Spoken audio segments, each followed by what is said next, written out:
Lizzie Zipmouth, Chapter 3.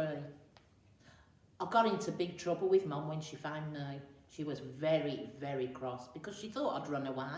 She shouted at me. Sam didn't shout at me.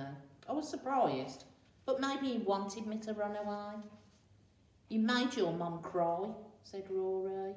You're ever so naughty, Lizzie Zipmouth, said Jake. Mum wanted me to say sorry to everyone for hiding in the wardrobe. I wouldn't say anything, so I got sent to bed without any tea.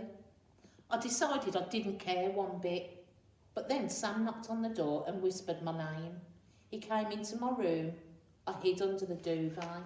I was sure he was going to shout now, but he didn't say anything at all. Long after he'd gone, I peeked out. He'd left a big chocolate bar beside my bed, purple to match my bedroom. Rory and Jake crept in when they came to bed at the normal time. Rory gave me a biscuit. It was a bit crumbly from being in his pocket. I didn't say anything, but I did smile at him. Jake didn't bring me any food, but he ran and fetched his purple beanie baby Teddy. You can have Mr. Purple just for one night, he said. Only you will give him back in the morning, won't you, Lizzie Zipmouth? I didn't say anything, but I nodded at him.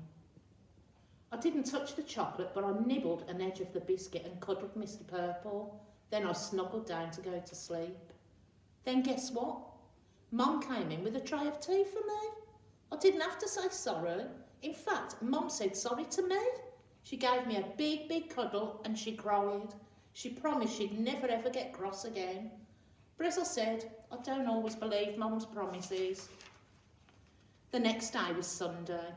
Mum and I used to have lovely fun Sundays when we were just a family of two. We'd lie in bed late and play bears in caves under the bed covers. And once, Mum let me take a jar of honey to bed with us and she'd just laugh when the sheets got all sticky. Mum liked reading the newspapers all morning. I liked drawing on the papers, giving all the ladies in the photos moustaches and the men long dangly earrings. Then we'd have a picnic lunch in the park. We even had picnics when it was raining. We didn't care. We just said it was lovely weather for ducks and went quack, quack, quack.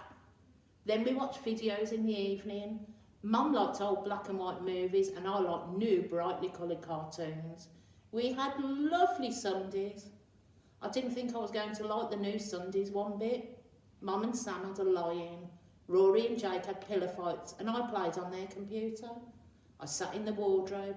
I wished I had Mr. Purple to keep me company, but he was back in his box in Jack's room. We all went out to the pub for Sunday lunch. I don't like proper meals like meat and vegetables and puddings. I cut mine into teeny tiny pieces and didn't eat any of them.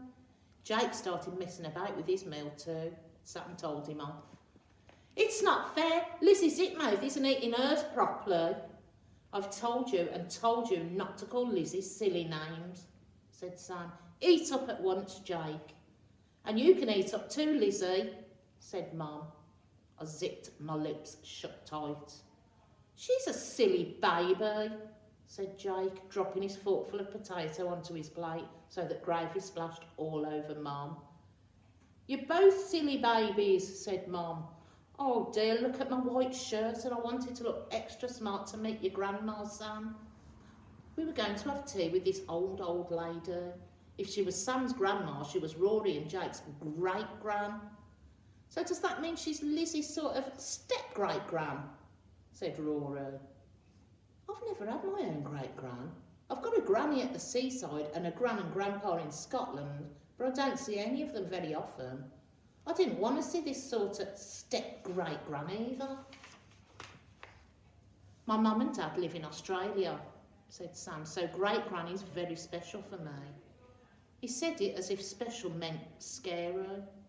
She's okay, I suppose, but she's very strict, said Rory. She tells me off if I talk in a slang sort of way. She says it sounds sloppy. She says I look sloppy, said Jake. She's always licking her hanky and wiping my face. Ugh, I hate that. I didn't want this old lady telling me off and wiping me. I looked at Mum. Mum looked as if she was worried about being told off and wiped too. Great-gran lived in a big block of flats.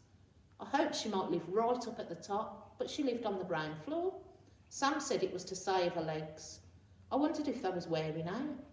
Perhaps they were about to snap off at the socket like an old doll. Great-Gran looked a bit like an old doll. This strange, stiff little lady came to the door. She had very black hair combed so tightly into place it made her eyes pop.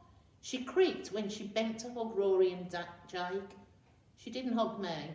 She just looked me up and down. She looked Mum up and down too. "It's lovely to meet you," said Mum. Great-Gran didn't look as if she thought it was lovely at all. "Say hello to Rory and Jake's great-gran, Lizzie," said Mum, though she knew I wouldn't.